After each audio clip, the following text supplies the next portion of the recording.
Rule number 1 is never lose money. Rule number 2 is never forget rule number 1. Only buy something that you'd be perfectly happy to hold if the market shut down for 10 years. Don't watch the market closely. If they're trying to buy and sell stocks, and worry when they go down a little bit, and think they should maybe sell them when they go up, they're not going to have very good results. Whether we're talking about socks or stocks, I like buying quality merchandise when it is marked down. Price is what you pay. Value is what you get. Opportunities come infrequently. When it rains gold, put out the bucket, not the thimble. The key to investing is not assessing how much an industry is going to affect society, or how much it will grow, but rather determining the competitive advantage of any given company and, above all, the durability of that advantage. Don't try and drive a 9,800-pound truck over a bridge that says it's, capacity, 10,000 pounds. But go down the road a little bit and find one that says, capacity, 15,000 pounds. It takes 20 years to build a reputation and 5 minutes to ruin it. If you think about that, you'll do things differently. We can afford to lose money, even a lot of money. But we can't afford to lose reputation, even a shred of reputation. The difference between successful people and really successful people is that really successful people say no to almost everything. I measure success by how many people love me. I insist on a lot of time being spent, almost every day, to just sit and think. That is very uncommon in American business. I read and think. So I do more reading and thinking, and make less impulse decisions than most people in business. It's good to learn from your mistakes. It's better to learn from other people's mistakes. The more you learn, the more you earn. The best education you can get is investing in yourself, and that doesn't mean college or university. One can best prepare themselves for the economic future by investing in your own education. If you study hard and learn at a young age, you will be in the best circumstances to secure your future. Read 500 pages like this every day. That's how knowledge works. It builds up, like compound interest.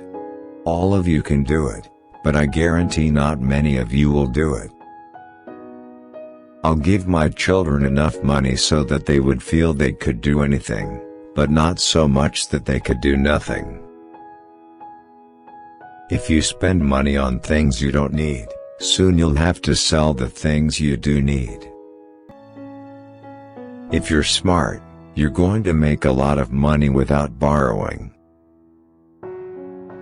You can't borrow money at 18 or 20% and come out ahead. When major declines occur, they offer extraordinary opportunities to those who are not handicapped by debt. No one can tell you when these will happen. The light can at any time go from green to red without pausing at yellow. Never count on making a good sale. Property have the purchase price be so attractive that even a mediocre sale gives good results.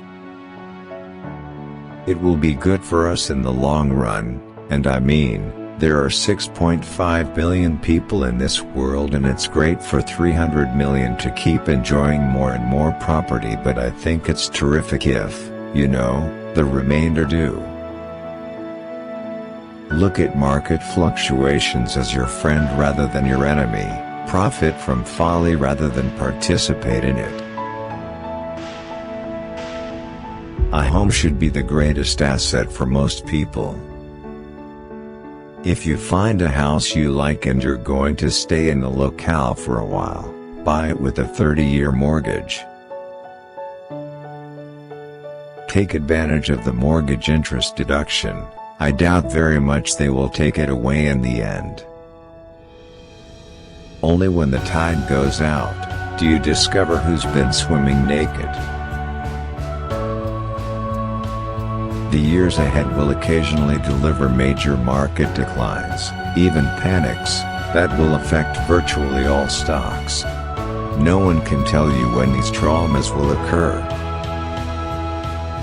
Predicting rain doesn't count, building the ark does. Market turbulence does not bother Charlie, Munger, and me. Indeed, we enjoy such price declines if we have funds available to increase our positions. The best chance to deploy capital is when things are going down. A climate of fear is their best friend. Those who invest only when commentators are upbeat end up paying a heavy price for meaningless reassurance. Risk comes from not knowing what you're doing. The greater the potential for reward in the value portfolio, the less risk there is. Don't risk what is important to you to get something which isn't important to you. Never invest in a business you cannot understand. We believe that a policy of portfolio concentration may well decrease risk if it raises, as it should, both the intensity with which an investor thinks about a business and the comfort level he must feel with its economic characteristics before buying into it.